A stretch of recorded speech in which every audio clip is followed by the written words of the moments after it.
What's up, worship drummer? My name is Jordan. Welcome to Worship Drumming Made Easy. I'm so excited that you've joined us for this video.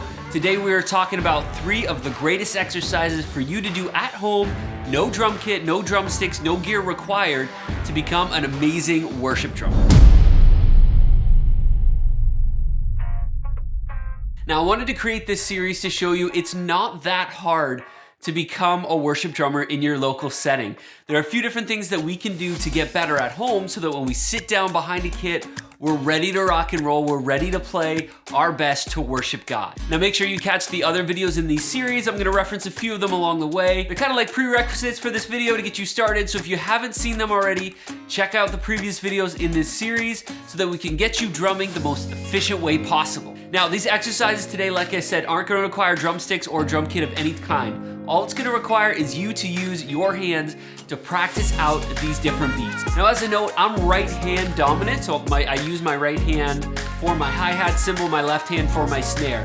So I'm gonna reference everything from that setup. If you're left hand dominant, just make that switch. But for most of these, it doesn't matter too much. Now, the first exercise is super simple. For all of these, I'm gonna recommend that you use a metronome right off the start. Now, you can find a metronome app in the app store of whatever device you have, or just type in metronome on your computer and Google will pull it up for you. It's so crucial in the beginning that we get our timing solid. One of the core foundations of being a good worship drummer is being able to keep consistent time even when we don't have a click playing along with us. So I'm gonna recommend that you do all of these exercises with the metronome so that you're rock solid on your timing as we go. The first exercise, once we have that metronome going, is a single stroke roll. The single stroke roll is really simple. It's just right, followed by left, followed by right, followed by left. If you're left hand dominant, I would start that with left, right, left, right. It's super simple. You're gonna practice right, left, right, left, right, left. Keeping on tempo, so that 1, 2, 3, 4, 1, 2, 3, 4, a long time with your metronome. As you get settled into that, I'm gonna recommend that you don't increase the tempo, but increase the number of notes you're playing in the bar. We're gonna go from quarter notes, 1, 2, 3, 4, to eighth notes. You're playing 8 notes in a bar of 4. 1 and 2 and 3 and 4 and. A lot of the fills you play as a beginner worship drummer are gonna come from that single stroke roll. So make sure you have that down, dialed in, and ready to go. One step up from that is our double stroke roll. Now this is very simply right, right, left, left, or if you're left hand dominant, left, left, right, right.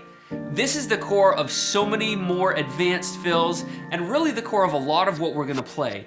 Not only do these beginner rudiments really help us lock in what we're doing on drums, learning what we're gonna play and how we're gonna play it, they also help us build our coordination, our stick control, all crucial elements to being the best worship drummer that we can be. So again, start your metronome and count along on those quarter notes. 1, 2, 3, 4, 1, 2, 3, 4. Right, right, left, left, right, right, left, left. And we're gonna bump that up, not in speed, but in the amount of notes in our beat. We're gonna go to eighth notes and go 1 and 2 and 3 and 4 and 1 and 2 and 3 and 4 and.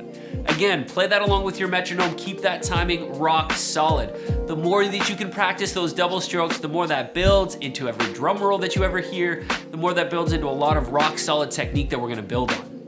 The last key rudiment that we're gonna work on is the paradiddle.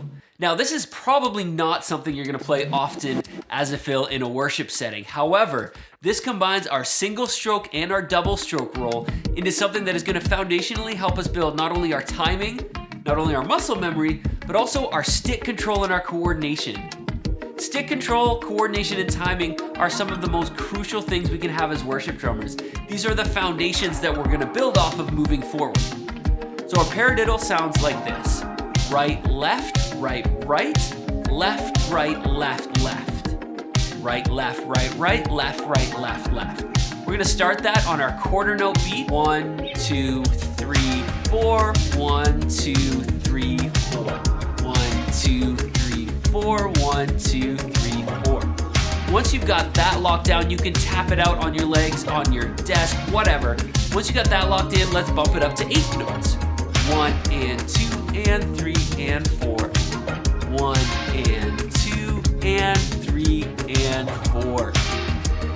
basics of your single stroke, double stroke roll, and your paradiddle are gonna be foundational to get locked in and ready to go. Now, worship drummer, as you start to explore this world of drumming, you're gonna hear a lot of opinions on rudiments. Some people like them, some people hate them. Some people say you should practice all of the 30, however many rudiments are out there, and have them on lock. I personally believe you really only need to lock in these foundational rudiments: the single stroke roll, the double stroke roll, the paradiddle, and we'll add in one more in a future video called the flam. I really believe you only need to lock these ones in so you can be a confident, capable, and connected worship drummer in the worship drumming community. These rudiments help us build our stick control, help us build our timing, and our overall ability in and around a drum kit.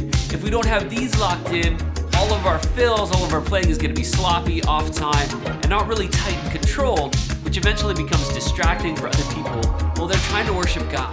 It's our job to do our practice, to put in the work, to be ready to go so that when we sit down in front of a drum kit, we're confident, we're capable, and we're connected to God and the worship drumming community around us so that we're always getting better. Well, that's it, worship drummer. I hope you enjoyed this video. If you did, click the like button and definitely subscribe. I've got a ton more content coming out for you to help you along this worship drummer journey so that you can be a confident, capable, and connected worship drummer praising God and His community. Thank you so much, and I will see you in the next video.